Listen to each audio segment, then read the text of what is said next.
Buenas noches. Hace escasamente unos días, una jueza de Castellón ordenó la retirada de una serie de libros de contenido LGTBI de las bibliotecas de 11 institutos de la localidad. Estos libros fueron donados por el ayuntamiento y fueron retirados a instancias de una medida cautelar solicitada por la Asociación de Abogados Cristianos. Cada vez es más el ruido de fondo en torno a los contenidos que se dan en las escuelas sobre diversidad sexual y sobre género. Y sin duda, el asunto que más está dando que hablar es el conocido como PIN parental. Hoy estamos con el considerado su creador, que es Alfonso Galdón. Alfonso es profesor de matemáticas, padre, exmiembro de Vox, expresidente del Foro de la Familia en Murcia y ahora es presidente de un nuevo partido político llamado Valores. Alfonso Galdón, buenas noches. ¿Qué tal? Buenas noches. Empezamos por el principio. ¿Qué debe limitar el PIN parental? Sí, bueno, yo antes que nada quería hacer justicia con el tema del PIN parental. A mí se me atribuye erróneamente la paternidad del PIN. Lo único que ocurre es que en el año 2018, cuando se paralizaron las charlas de educación sexual, charlas LGTBI en la región de Murcia, el Foro de la Familia utilizó un documento, puso en valor un documento que estaba realizado por la Asociación Española España Educa en Libertad. Ese documento era el documento que se utilizó para hacer la objeción de conciencia para la asignatura de educación para la ciudadanía. Entonces, bueno, yo creo que es de justicia. Lo digo siempre en todos sitios, pero no es un muchas creador, veces, es un impulsor. lo del creador, bueno, un impulsor, sí, o que rescatamos en un determinado momento ese documento, pero vamos, creo que quiere hacer justicia. ¿Por qué es necesario el PIN parental? Bueno, yo creo que es necesario porque los padres tenemos que estar informados en todo momento de lo que hacen nuestros hijos. En España las leyes son claras. La patria potestad la tenemos nosotros. Delegamos por unas horas al día, 7, 8 horas, a veces inclusive más, porque los horarios de trabajo de los padres, por desgracia, son excesivamente grandes, y delegamos en el colegio por unas horas, pero al fin y al cabo la responsabilidad de su educación, de lo que ellos coman, de lo que ellos se alimenten, cómo se relacionen, la responsabilidad al fin y al cabo de nosotros, de los padres, hasta que no haya unas leyes que digan lo contrario, que es lo que se está intentando ahora mismo, bueno, pues meter con calzador en España poco a poco, de manera muy civilina, pero esto... ¿Qué es lo que cree que se está metiendo con calzador?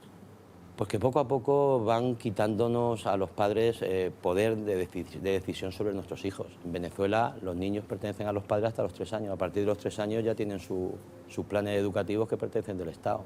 En la Alemania nazi pasaba 3/4 de lo mismo. Es que en todo lo Khrushchev, el régimen soviético, régimen soviético, sí, es decir, estamos hablando de decir, cualquier régimen totalitario lo que pretende precisamente para mantener el control es acudir a los niños, que es los que son realmente más fácilmente manipulables. Hasta el propio Mitterrand decía en los años 80 que ya no hacía falta para hacer una revolución asaltar los palacios de invierno, que lo que había que hacer es asaltar las escuelas. ¿Pero cómo cree que están manipulando a los niños? Bueno, no es que los estén manipulando con un tema o con otro, los manipulan porque están metiendo formas, ideologías en los colegios. Y esto se ha podido ver, por ejemplo, aquí en Cataluña, en algunos colegios, no en todos, ese miedo al resto de España, cómo vas metiéndole unas ideas a los niños sobre... pueden venir por parte de tu profesor, pueden venir por parte de esa consejería que hace una serie de materiales, y bueno, y quien sin querer condiciona. No son contenidos curriculares, no estamos hablando de matemáticas, ni de lengua, ni de historia, estamos hablando de cosas distintas, cosas transversales que se dicen ahora. Hago un momento, doy 3 pasos para atrás. ¿Sería posible una escuela en la que no hubiera ideología de una u otra manera? Porque de alguna manera, no sé si no te estoy entendiendo bien, pero necesariamente todo plan de estudios va a tener algún tipo de ideología, ¿no? Cuando menos derechos humanos, o sea, cosas que tenemos razonablemente aceptadas como puntos en común, que defiende la Constitución, etcétera, sería normal que fuera una ideología que está cargada, ¿no? Tú decías, pues el currículo escolar en la Alemania nazi pues no tiene nada que ver con el de España en 2021, ¿no? Por motivos obvios. Por supuesto. Pero, hombre, que no haya ideología o que no haya una ideología que no encaje al 100% con todas y cada una de las familias, puede hasta ser razonable. Yo creo que tenemos valores democráticos, sí. Yo creo que son comunes al 100% de los españoles. El valor de la tolerancia, del respeto a los demás, sí. Al que es diferente, el acompañamiento a los demás, sí. El cariño. Es decir, hay valores propios de cualquier sociedad democrática que se precie, que se dan de manera transversal, inclusive el propio profesor, esa compasión, esa caridad cuando le habla a un alumno que reiteradamente te hace mal los problemas. Bueno, la solución no está en pegarle un chillido al chiquillo o castigarlo, al revés. Yo creo que el profesor tiene que saber darle la vuelta y hablar con caridad y traerse a ese chiquillo hacia sí para poder un poco recuperarlo para los estudios. Bien, a esos son esos valores a los que me refiero. Sí. Hablar en historia, pues sí, la libertad de cátedra está reconocida en España. Profesores de historia van a poder decir, en cierto modo, en sus clases lo que les dé la gana. Pero yo creo que eso depende de cada uno. Es decir, uno tiene que ponerse en el papel de padre. Dice, a mí me gustaría que a mis hijos viniera otra persona y dijera algo distinto a lo que desde casa estamos transmitiendo. Sí. Pues yo creo que eso no es serio. ¿Se debe hablar de sexualidad en las aulas? En las aulas se le debe de hablar de sexualidad, pero deben de hacerlo gente que creo que esté preparada para hacerlo. Estamos hablando de médicos, estamos hablando de enfermeros, estamos hablando de psicólogos en condiciones. Gente que además sepa hablar de esos temas, pero de una manera completamente aséptica. ¿Un sexólogo tiene que hablar de sexología? No, depende, porque hay sexólogos que creo que deben de pasar antes una prueba psicotécnica, porque nos hemos encontrado sexólogos en la región de Murcia donde abiertamente defienden el tener relaciones sexuales con animales. Y esos son públicos evidentes. Yo, sinceramente, a esa sexóloga... Pero no será una mayoría. Bueno, por eso he dicho... Igual es un caso por eso he dicho que hay sexólogos a los que también pues habría que darles también pues eso, ese carné para poder entrar a los institutos. De todas maneras, entrar a un instituto no es fácil. Es decir, hay que tener, primero, lo que la ley del menor obliga, su certificado de penales, su preparación profesional. Tienen que estar habilitados para poder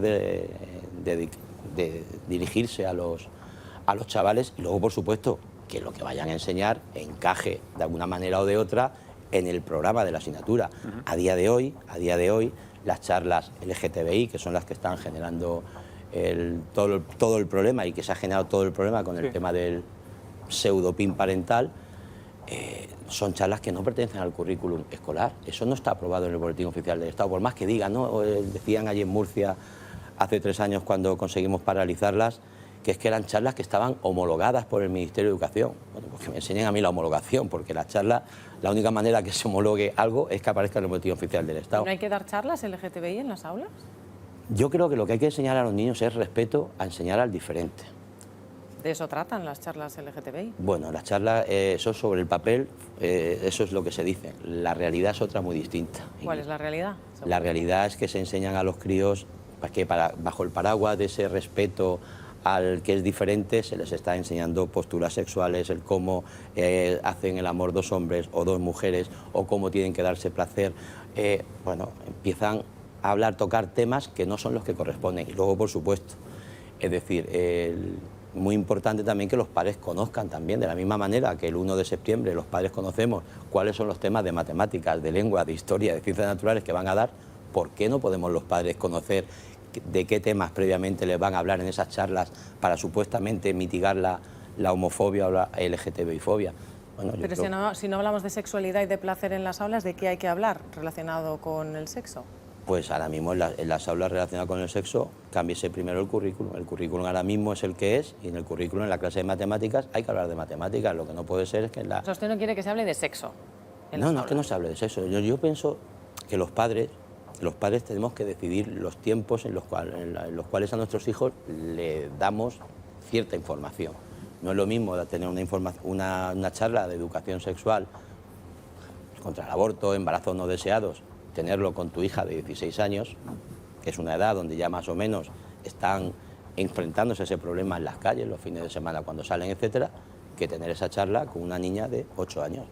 Pero se están dando en los institutos las charlas. Bueno, es a partir de los 12 años. Bueno, el programa Escolae, por ejemplo, en Navarra, proponía, y esto es una realidad, y ahí está la hemeroteca, que los niños de 0 a 6 años pudieran tener sus primeras experiencias sexuales, pudieran tocar los genitales, y eso, por ejemplo, a niños de 0 a 6 años que de tan pequeños hayan sido tocados o hayan tocado los genitales, pues se les está mandando una señal muy peligrosa, porque el día de mañana, cuando puedan haber abusos por parte de mayores, no van a saber identificar. Yo creo que aquí lo importante yo creo que es respetar la voluntad de los padres. ¿En los institutos sí, entonces es apropiado? Hombre, en los institutos depende, y repito, ¿De qué siempre depende? Es que con el- quiero llegar a entender Sí, no, cuál es la pero- resistencia. Porque yo creo que los padres tenemos que decidir si sí o si no. El niño que no quiera asistir a esas charlas... Pero a un niño peda- o a una niña de 13, 14 años, ¿vamos a dejar en manos de los padres si le Sí. explicamos la sexualidad, las enfermedades de transmisión sexual, etcétera? Es que contra eso, es que ese tipo de charlas han existido siempre. Yo recuerdo de haber tenido una charla Y con si la... le damos una con la- charla LGTBI a los 14 años, Pero ¿es la un charla problema? LGTBI, ¿qué se da en la charla LGTBI? Porque yo creo decir, la charla LGTBI es enseñar a un niño que hay una persona que siente de manera diferente. Yo creo que el que lo sea ya lo sabe, y el que no lo sepa se va a terminar enterando por la calle. Yo creo que no necesitan muchas veces de ese circo mediático que se genera alrededor de esas charlas, que asusta mucho a muchos de esos niños, los asusta porque piensan que para lo que se les ha dicho era mucho más fácil a lo mejor haber visto la película la serie Médico de Familia. ¿Médico de familia les va a educar En Médico de sexualmente? Familia, pues ahí se veía como una persona, un señor, que además era médico, era gay, además era el personaje más estupendo de toda la serie, y ahí lo teníamos. Es decir, yo creo que la generación nuestra nos hemos educado viendo gays, viendo lesbianas, la película Thelma y Luis, por ejemplo. Es decir, Hombre, hemos empezado a ver no nos esa hemos educado realidad. viendo gays y lesbianas. Usted Bueno. debe tener más o menos mi edad y no nos hemos educado viendo gays y lesbianas. No nos Mayoritariamente hemos hemos educado, visto el mundo en heterosexual. las escuelas, pero sí que ha habido cine, han habido libros en los que uno más o menos ha podido, lo que no conocía que pudiera haber, una persona que sintiera diferente, o sea, que un hombre se sintiera atraído por otro hombre, pues a lo mejor yo con 5 años yo ni me lo planteé. Yo creo que la primera vez que yo me enteré que a un hombre le podía gustar a otro hombre, pues tendría 12, 13 años. Pero no tuvo que venir nadie a explicármelo al colegio. Yo aquello recuerdo que lo vi, creo que fue... ¿No es raro enterarse de eso a los 12 años? ¿No deberíamos ¿Pero saberlo por qué antes? tienen que enterarse antes? Porque el mundo es así. Sí, Los niños empiezan a descubrir el mundo a partir de los mundo es 3 así, años, ¿no? Pero los niños Porque hay que con 12 esperar hasta años, los 12. pero los niños con 12 años pues pueden, te digo, yo cuando hablo, mis hijos con 8 años saben absolutamente, lo han sabido absolutamente todo por mí, pero yo no puedo hablar por el resto de padres. A mí una cosa me gustaría, una injerencia mínima, vengo desde otro lado, pero es, claro, tú eres profesor, eres un tipo que razona mucho las cosas, veo que lo haces con mucho cariño, con mucho cuidado, eres consciente de tus hijos, cómo van, eres profe, quiero decir, ves cómo van las aulas, etcétera. Pero igual no todos los padres son tan conscientes o tan prudentes como tú. Igual hay, porque las cifras ahí están, hay gente que es homófoba, pero homófoba y violenta. E igual la educación que van a recibir en casa versus el tema de un hombre que le pueda gustar a otro hombre es rayana en la violencia directamente, ¿no? En que es una cosa que va contra natura, que está mal, que es un pecado, que es... Y entonces esa es la única influencia que van a tener esos chavales, ¿no?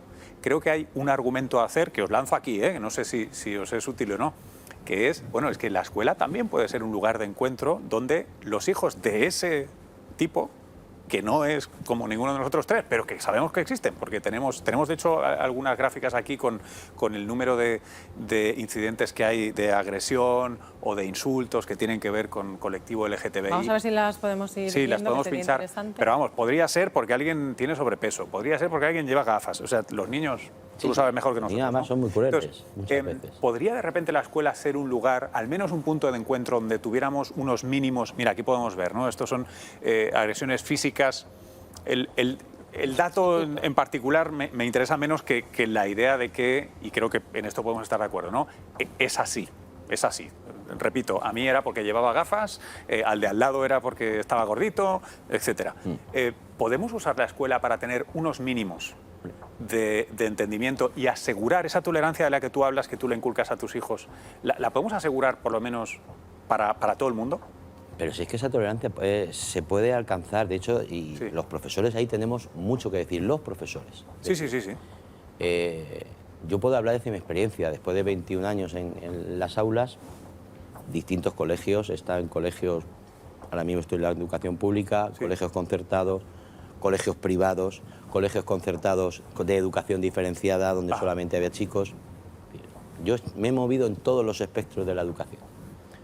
Y si tengo una idea clara y hay un denominador común en todos.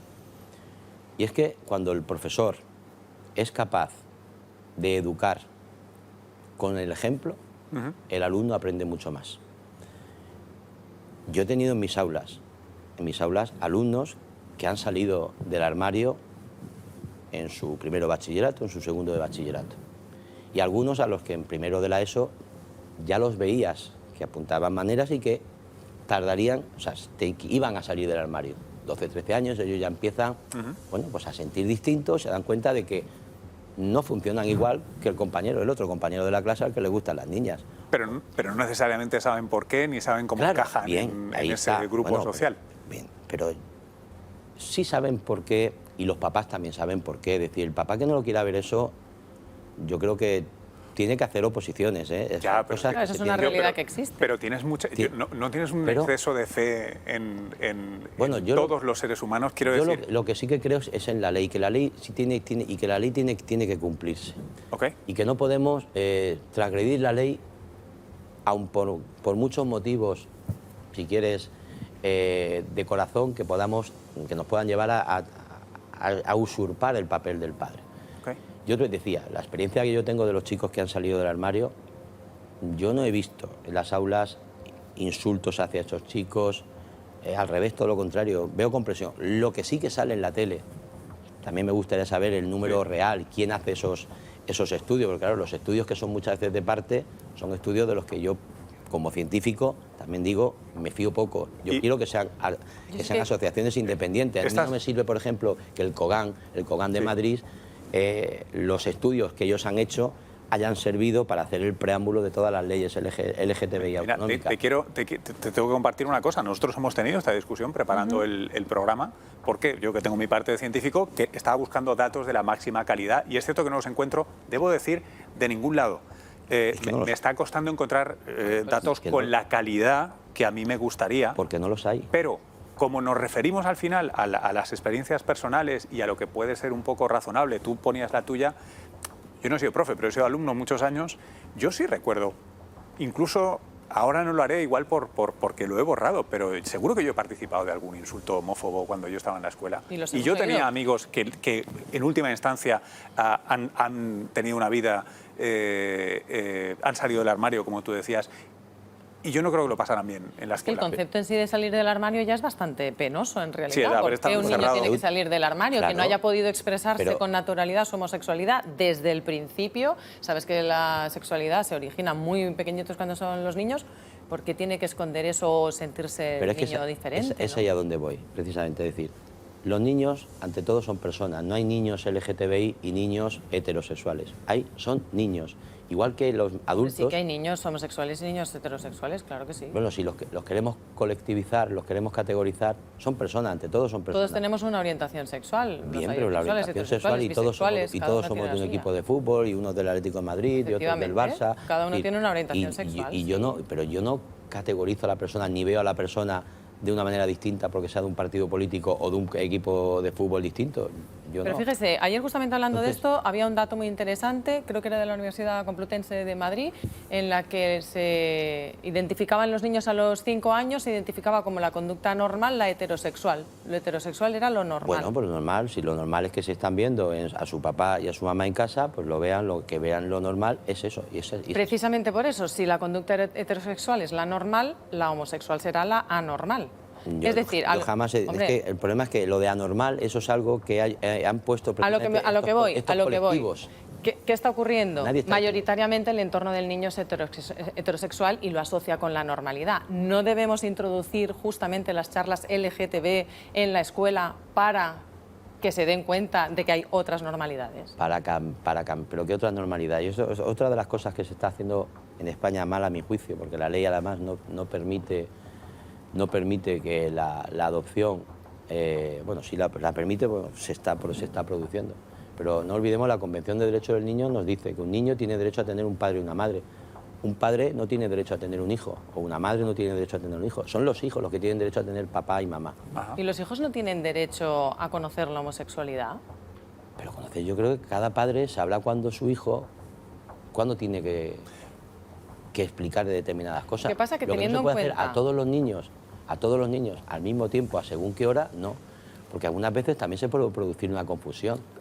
¿Qué quiere decir confusión? Sí, pues como todos los niños. Es decir, uno de los argumentos recurrentes que se dan en las charlas y esto ocurre en Murcia, y he hablado además con hijos de amigos que han estado y a que así se lo han dicho. Con 12, 13 años, los que hemos sido pues, bajitos, que hemos sido más bien feotes y demás, claro, tú veías al de la clase, el rubio, el alto, que además iba muy bien en los estudios, y lo admirabas, y todo el mundo quería ser como él. Igual que cualquier futbolista, pues yo quiero ser como Messi, quiero ser como Ronaldinho, quiero ser como Cristiano Ronaldo, lo admiras. Bueno, pues una de las preguntas que hacen esta gente pseudo profesional, porque ellos se llaman profesionales de la LGTBI, eso un médico, eso un enfermero colegiado de número, un profesional de verdad, no le dice a un niño: ¿te has planteado si esa admiración que sientes por tu compañero en realidad es enamoramiento? Ese tipo de preguntas hechas en charlas confunden. Algunos a lo mejor no los confundirán, pero al que esté más débil lo puede llegar a confundir. ¿Confundir y generar, en qué sentido? Generar un conflicto entre si lo que él siente por su amigo es amor, porque soy yo realmente, a ver si voy a descubrir yo ahora mismo mi homosexualidad, porque no es admiración, sino que es amor. Es decir, yo creo que hay determinados puntos... ¿Y si le hacemos el mismo planteamiento con una niña, no lo confundimos también? Con una Si niña, decimos... no, he dicho un niño como puede ser una niña, es decir, exactamente igual. Es que según qué edad... ¿Le preocupa la homofobia en las aulas? Yo puedo decir que yo en las aulas donde he estado, también es verdad que no he sido de los colegios o no está trabajando en colegios conflictivos, yo no he visto homofobia en las aulas en 21 años. Eso, no ha visto homofobia en las aulas, pues si acabamos de enseñar los datos. Donde yo he trabajado. ¿Los podemos volver a poner para verlos? Sí, pero que yo esos datos, yo no los he visto, yo no los he presenciado. Okay. Esos estudios, bueno, yo no sé quién los ha hecho, dónde se ha hecho. Ha tenido mucha suerte de no haberlos presenciado. Agredidos un 5%, lo han observado un 11%. Agredidos, pero ¿cuánto? ¿Cuál es el universo, la muestra poblacional? ¿Dónde se ha hecho? ¿En qué zona?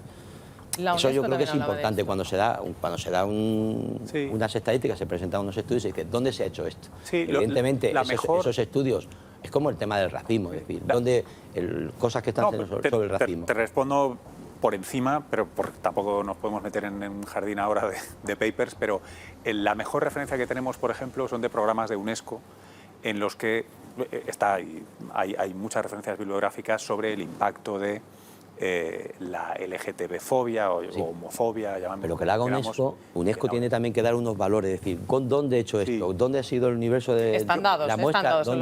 Se lo enviamos y que los pueda consultar. Yo quería recuperar, si puedo, una cosa que ha salido varias veces y has mencionado varias veces aquí y que a mí yo admito que me tiene un poco confundido, no tanto tu postura como el asunto en sí, que es esta idea de que los padres tienen que, yo reitero, creo que tienes mucha fe en la gente. Yo no sé si dejaría al criterio de todos los padres y madres decidir lo mejor para sus hijos, absolutamente, quiero decir, si realmente pueden. Y tú antes decías una cosa que era muy interesante, ¿no? Esta idea de que el padre o la madre no tiene derecho a tener un hijo, pero sí al revés, ¿no? Los hijos tienen... El que tiene derecho a tener un padre y una madre, el tutor, ¿no? Internacionalmente reconocido. Pero hay un planteamiento legal, a veces, sobre la educación, que lo que viene a decirnos es que... yo soy el tutor de mi hija. Yo cuido a una futura ciudadana hasta que sea mayor de edad y ejerza su ciudadanía, su derecho al voto, su derecho a vivir su vida como le dé la gana. Pero que no es mi propiedad. Es decir, yo no puedo decidir su futuro si eso implica privarla de otras cosas. Y esas otras cosas las decide el conjunto de la sociedad a través de la Constitución que tenemos aprobada, las leyes, etcétera, ¿no? Tú antes decías esos valores que compartimos, ¿no? Que son de derechos, de tolerancia, etcétera. Y a veces me planteo, sí, de nuevo, en el caso de este padre que yo me imagino que no es tan educado, si yo, porque lo dejo a criterio de su padre o de su madre, el hecho de que le inculque unos valores que va en contra de los que nos permiten convivir a todos, creo que le estoy haciendo un flaco favor a ese niño o a esa niña, ¿no? Y tal vez por eso a veces el currículum escolar tiene que garantizar que ese futuro ciudadano esté protegido, incluso de sus padres, en el peor de los casos, entiéndeme. No, pero es que lo que estamos haciendo, nuevamente venimos a lo que decía al principio. Es decir, ahora mismo la corriente internacional imperante es la de quitarle a los padres la custodia de sus hijos, decir al padre cómo tiene que educar a sus hijos. Burros van a haber en todos sitios. Pero tú estás en desacuerdo con eso. De toda condición. Lo que no se puede hacer es castigar a un 99% de padres por un 1% de padres que realmente en sus casas sí que estén diciendo ese tipo de cosas. Cuando salga un gay en la calle, pues mira, no sé qué. Y esos insultos luego los repite el hijo luego en casa. yo desde luego decir, a mí siento de verdad pena por todo lo que está pasando. Muchas de estas agresiones que se están viendo ahora mismo se están también promocionando desde canales de televisión. Algunas ya se han visto que han sido todo mentira, porque también hay que reconocer que cuando el espectáculo mediático se forma, pues muchas veces los niños adolescentes, y más una generación de adolescentes como la que hay ahora, en la que parece ser que todo lo importante es salir en programas de estos de prime time, donde se hace mucha cultura televisiva, pero poca cultura intelectual, pues muchas veces han llegado a inventarse cosas. Las cosas muchas veces se sacan de madre. Yo puedo decir como mi experiencia, y es que eso se puede hablar con las consejerías. Yo creo que antes de empezar a creerse unas cifras, unos estudios hechos de parte, yo creo que es importante irse a unas consejerías que son las que tienen los expedientes abiertos. Y yo también desde aquí animo, papá o mamá, que vea que a su hijo lo insultan, que vaya inmediatamente a la Policía Nacional o a la Guardia Civil. Alfonso Galdón, muchísimas gracias por estar en la entrevista incómoda, por venir a explicarnos el PIN parental que ha impulsado. Nos vamos enseguida, ahora mismo nos vamos a publicidad, unos minutos y volvemos con la segunda parte de la entrevista incómoda. Hasta ahora. Muy bien, hemos estado...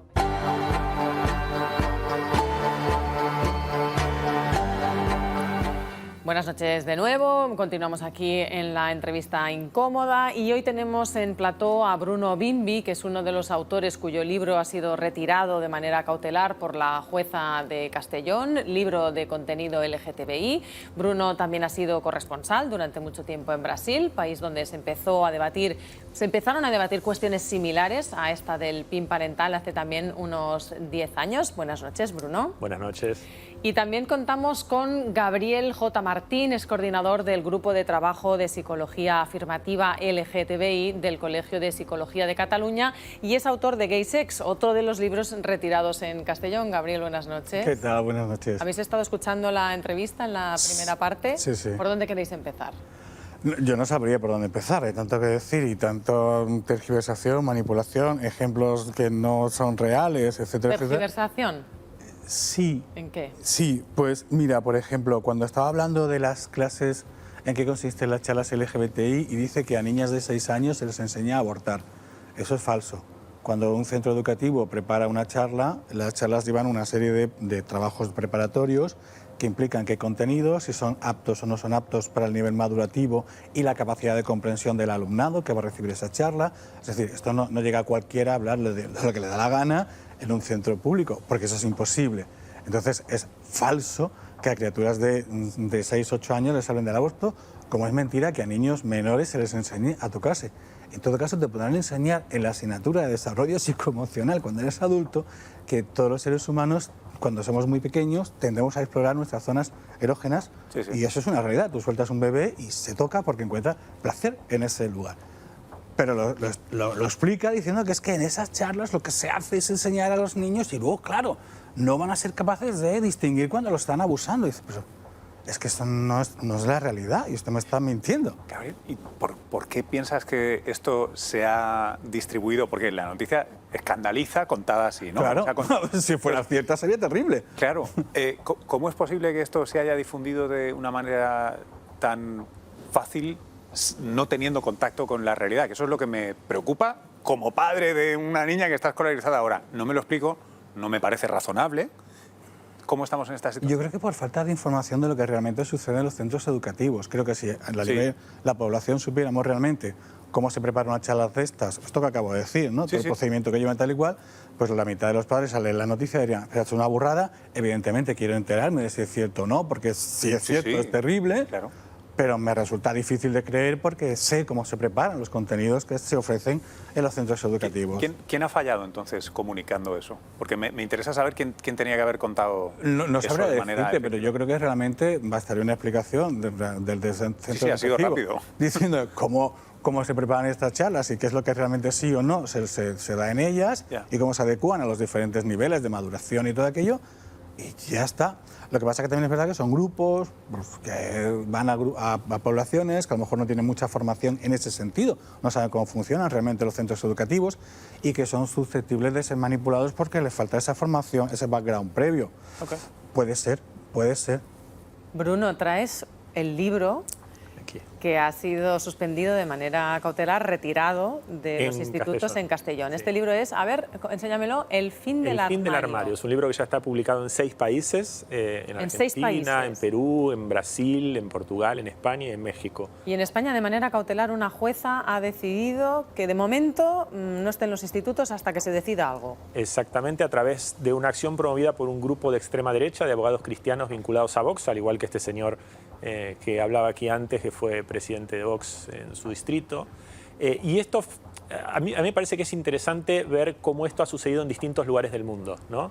Yo viví 10 años en Brasil y vi estas mismas discusiones hace 10 años, ¿no? Cuando Bolsonaro todavía era un político de extrema derecha bastante ridículo al que nadie tomaba en serio y que tenía mucho menos poder político del que tiene hoy Santiago Abascal en España, ¿no? Y una de las maneras en las que Bolsonaro consiguió ganar visibilidad y repercusión en los medios fue justamente impulsando campañas contra la educación sexual en las escuelas y distribuyendo toda una serie de mentiras parecidas a las que comentaba recién Gabriel, ¿no?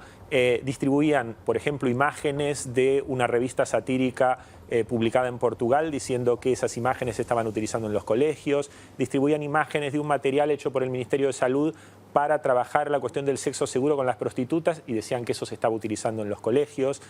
Pasaban la idea de que en las escuelas lo que se estaba haciendo era prácticamente pasarles pornografía a los chicos, ¿no? Yeah. Y por detrás de esto siempre hay un discurso que a veces está implícito, que es la idea de que a su hijo le van a enseñar en la escuela a ser homosexual, ¿no?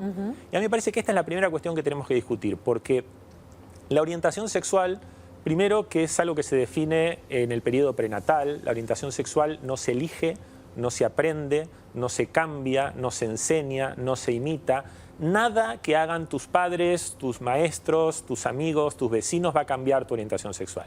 Si su hijo es heterosexual, puede leer mi libro, puede leer el libro de Gabriel, puede ir a todas las charlas LGBT de todas las escuelas de España. Sin peligro. Y va a seguir siendo heterosexual. Si su hijo es homosexual, lo puede mandar a una escuela del Opus Dei, lo puede llevar al confesionario todas las semanas, lo puede llevar a misa todos los domingos y le puede decir que la homosexualidad es un pecado, es una aberración y todo lo que usted quiera. Va a seguir siendo homosexual. La diferencia en este último caso es que la va a pasar muy mal, que va a sufrir mucho.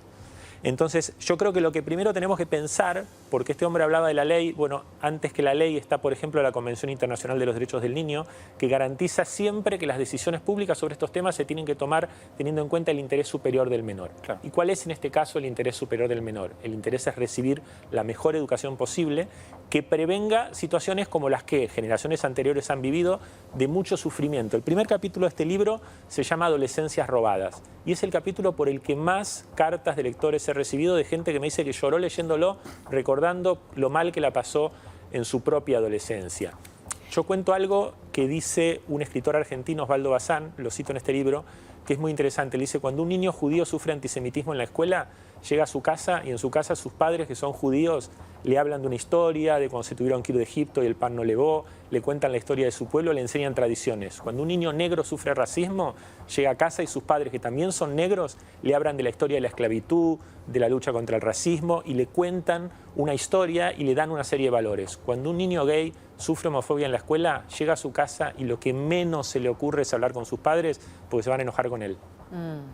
El señor Galdón defendía que la sexualidad se tenía que hablar en casa, que son los padres los que conocen mejor que nadie a los niños y saben en qué momento se tienen que tratar estos contenidos. ¿Qué opináis al respecto? Yo creo que el problema, claro, dicho así, dice, pues tienes razón, en las casas hay que hablar de sexualidad con naturalidad, que las criaturas tengan un acceso a toda la información lo más completa posible y es perfecto. Pero el problema es que detrás de esta prohibición en las escuelas está el en casa tampoco vamos a hablar de homosexualidad, ni de transexualidad, ni de nada que no sea el modelo cis heteronormativo tradicional de siempre, porque son además grupos muy asociados a integristas religiosos, a gente muy de ultraderecha, católicos, etcétera, etcétera.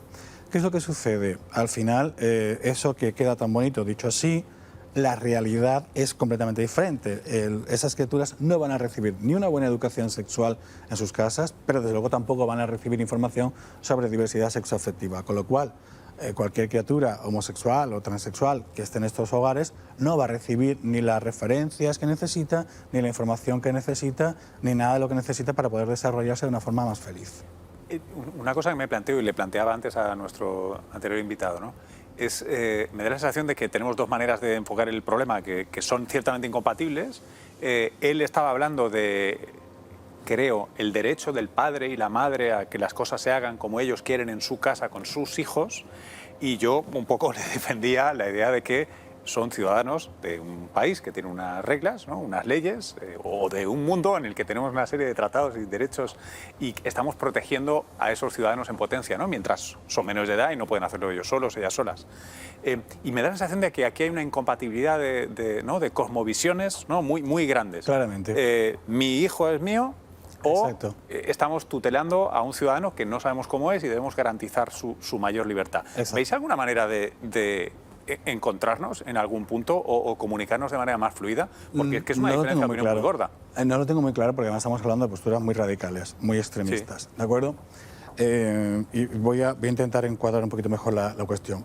Cuando estamos hablando de que en realidad el problema es que mi hijo se pueda convertir en homosexual, cosa que es absolutamente imposible, por mucho que te hablen de ello, hay un ejemplo, familias homoparentales, 2 mamás, 2 papás. 90 y largos % de los niños en esos hogares son heterosexuales porque es la distribución de la heterosexualidad en la población normal. Esto es así, o sea, ni con el modelo en casa te vas a convertir en algo que no eres. Pero a ellos les asusta, no vaya a ser que se conviertan en homosexuales porque además asocian la homosexualidad con una enfermedad y de hecho habla de que me lo hablen médicos, psicólogos, profesionales de la salud porque en su paradigma mental asocian claramente la homosexualidad con una enfermedad. De hecho, decía que alguien que tuviera certificado de penales, que me parece como, ¿qué es lo que estamos presuponiendo? Vale, la homosexualidad se despatologiza en 1973 en el catálogo de enfermedades mentales, se saca del catálogo de enfermedades de la Organización Mundial de la Salud en 1990, estamos hablando de algo que lleva ya 50 años fuera de la categoría de patología. Un padre que lleva 50 años de retraso, ¿de verdad es un padre responsable para saber lo que su hijo o hija debe recibir en la educación? Es una pregunta que yo me hago. Es verdad, yo puedo entender su postura, pero digo, ¿está usted teniendo de verdad esa paternidad responsable de la que tanto alardea cuando está llevando usted 50 años de retraso respecto de los organismos internacionales y está privando a su hijo de que reciba una educación integral, completa, que le ayude a ser un ciudadano más respetuoso? O sea, yo fíjate que yo lo planteaba en términos de yo no confío en ningún padre, en ninguna madre como individuos. Evidentemente. Prefiero regular para el bien común en este caso, ¿no? Por eso decía, mira, no me preguntáis a mí, vamos a agregar voluntades democráticamente y si tenemos leyes que permiten, toleran, promueven y asumen que es mejor educar en derechos y en diversidad, verlo, ¿no? Ya sabemos que biológicamente esto no se inocula. Pues hagámoslo así y luego tú en tu casa le cuentas lo que quieras a tu hijo, incluso en situaciones tan tristes como la que estabas contando tú antes. Sí, yo creo que eso no se puede cambiar.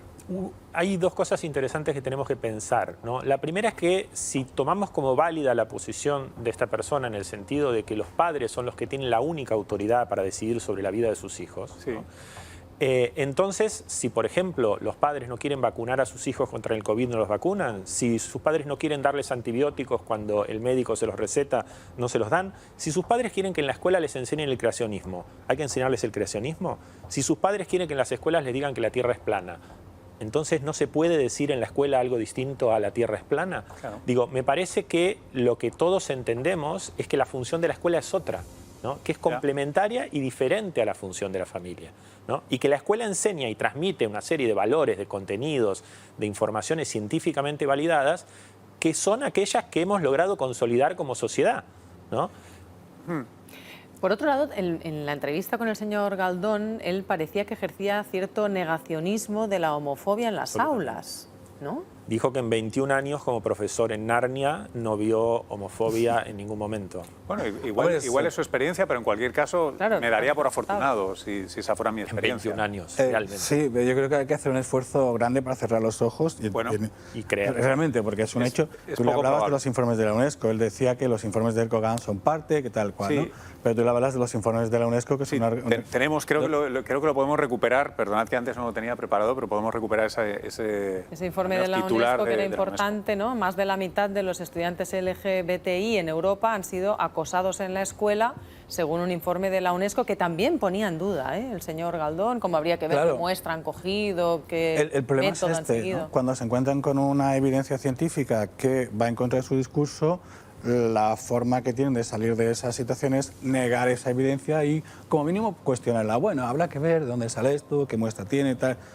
A ver, es una organización. ¿Tenemos buenos datos? ¿Dónde están los buenos datos? Yo creo que tenemos buenos datos y muchos buenos datos. Sí. En este tema, por ejemplo, la UNESCO trabaja muchísimo. Sí. Otros campos en los que también se implica mucho la organización, la ONU, por ejemplo, Sí. es el de las terapias reparativas, el cómo se plantean, desde incluso estos Oh, sectores también, sí. que las personas dejen de ser Las terapias de corrección, ¿no? para dejar de ser homosexual. Tal cual, ¿no? Y hay informes cada año de un experto independiente de la ONU que tampoco los consideran válidos porque no refrendan lo que ellos dicen. Bueno, pues así no se puede ir tampoco por la vida. Lo que me da la razón me lo quedo y lo que no me da la razón lo rechazo o le quito valor. La evidencia es la que es. Hay un montón de estudios, lo que tiene que ver con la educación, la homofobia, la homosexualidad. Llevamos décadas acumulando evidencia científica y los discursos están por alguna razón. Es decir, pues las leyes además se basan en el conocimiento científico que tenemos sobre la diversidad sexoafectiva, etcétera, etcétera.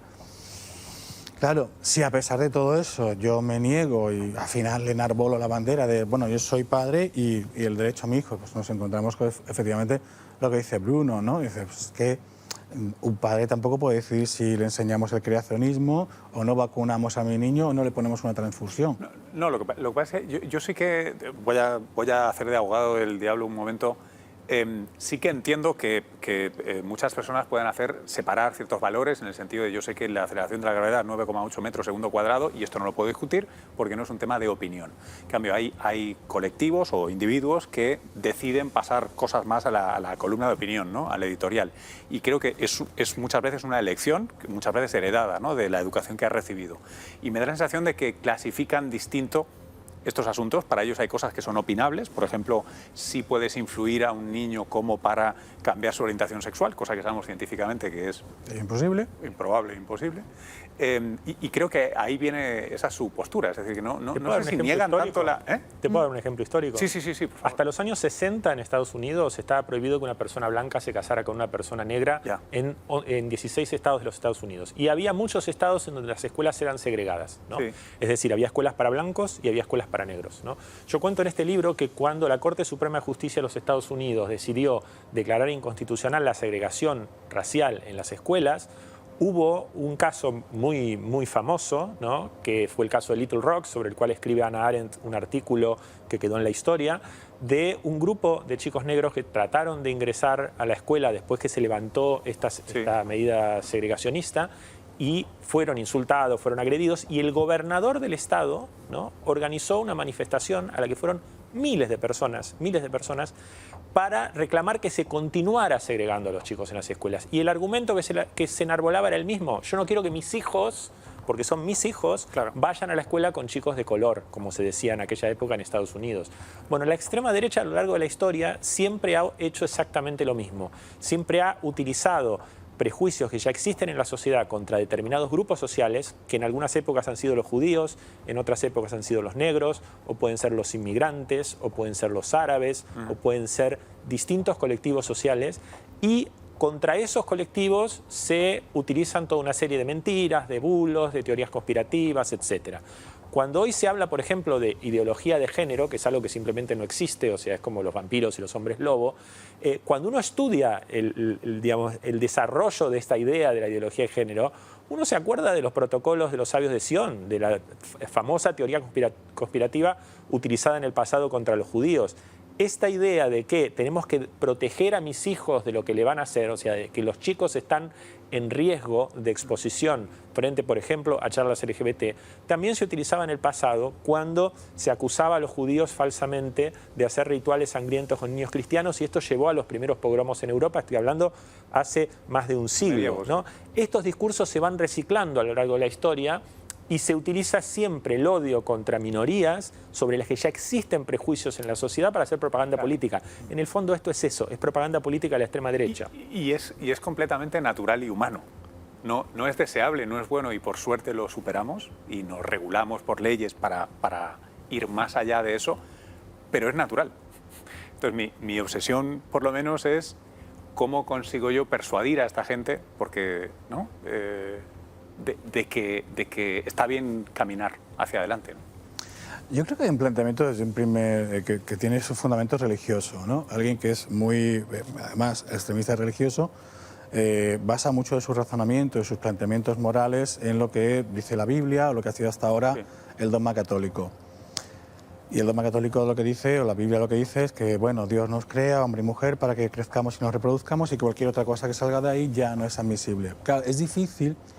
Y sí que está habiendo otras lecturas dentro de la Iglesia Católica que empieza a decir, bueno, realmente esto es un mito, no, es un texto que sirve para explicar de manera alegórica un fenómeno muy complejo como fue el origen del universo, de la especie humana, etcétera, etcétera. No hay que tomárselo al pie de la letra, ¿no? Yo creo que el tema aquí está en dejar de ser tan rigorista, darnos cuenta de que podemos tener una interpretación.